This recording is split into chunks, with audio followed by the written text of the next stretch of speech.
पिछले कई वर्षों से हम देखते हुए आ रहे हैं, यहाँ पर मैडम ही डिसाइड करती है उसका एमएलए आता है यहाँ पे। शिक्षा के क्षेत्र में, रोजगार के क्षेत्र में इतना पीछे क्यों नजर आ रहा है झालावाड़? अगर खुद यहाँ से वसुंधरा राजे 2 बार मुख्यमंत्री रह चुकी हैं, लगातार विधायक हैं और अभी की सरकार में दोनों के लिए मेरा सर यहाँ सरकार चाहे बीजेपी एमएलए चाहे बीजेपी का हो या कांग्रेस का हो, पिछले कई वर्षों से हम देखते हुए आ रहे हैं, यहाँ पर मैडम ही डिसाइड करती है उसका एमएलए आता है यहाँ पे। मतलब उसका भी प्रत्याशी आता है कांग्रेस से भी और बीजेपी से भी।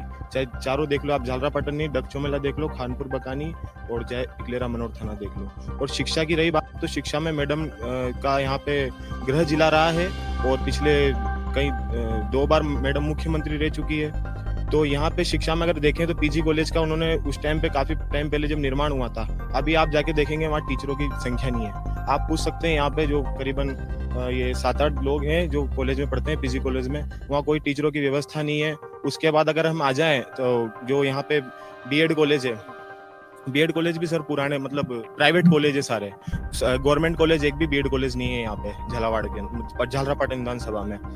और रोजगार की बात करें तो यहाँ के युवा सिर्फ सरकारी नौकरी का ही विकल्प चुन पाते हैं, क्योंकि यहाँ मध्यम वर्गीय लोग ज्यादा हैं। मध्यम वर्गीय लोगों के लिए तो झालरापाटन विधानसभा में ऐसा कोई वो नहीं है रोजगार का। वो तो यहाँ से ज्यादातर कोटा जाते हैं पढ़ाई के लिए, कोटा जाएंगे, जयपुर जाएंगे, लेकिन झालावाड़ में ऐसा कोई शिक्षा का केंद्र नहीं है जहाँ पे बाहर से लोग आए और पढ़ाई करें। जैसे कोटा महानगर देख सकते हैं आप, कोटा महानगर में दूर दूर से लड़के आते हैं, इंडिया से नहीं बल्कि बाहर से भी आते हैं, पढ़ाई के लिए। लेकिन झालरापाटन विधानसभा में जब मैडम मुख्यमंत्री रही है 2 बार, तो यहाँ ऐसा क्यों नहीं है? हम ये युवाओं की वो है, बताएं वो हमें इस बात का जवाब दें। जब 2 बार मुख्यमंत्री रही है तो यहाँ पे भी ऐसा कोई केंद्र होना चाहिए शिक्षा का, जहाँ से भी यहाँ के लोग भी शिक्षित हों और बाहर से भी लोग पढ़ना है युवा, तो यहाँ पे रोजगार के अवसर भी बढ़ेंगे। अच्छा, एक बात आपने कही कि मैडम ही डिसाइड करती हैं कि इन चारों जिलों में कौन होगा प्रत्याशी, उनके बीजेपी के सामने या उनके सामने, तो क्या मिली भगत है अशोक गहलोत और ये मिली भगत है, ये मिली भगत है सर। ये हम युवा ही नहीं, आप किसी बड़े बुजुर्ग से ही पूछेंगे,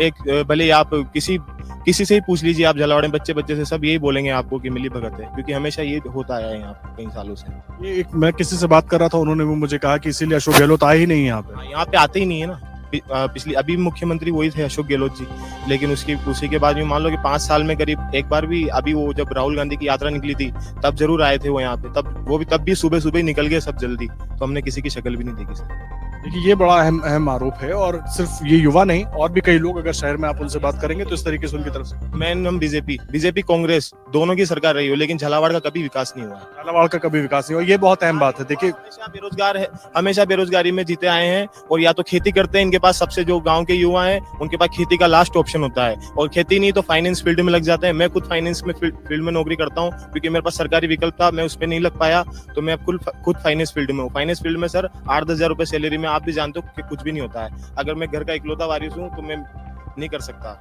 घर वालों की इतनी वो इनकम नहीं हो, हाँ इतनी सैलरी में नहीं हो सकता सर। अगर आप ये वीडियो YouTube पर देख रहे हैं तो हमारे चैनल को सब्सक्राइब करें और बेल आइकन को दबाना ना भूलें। अगर आप Facebook पर ये वीडियो देख रहे हैं तो हमारे पेज को लाइक करें।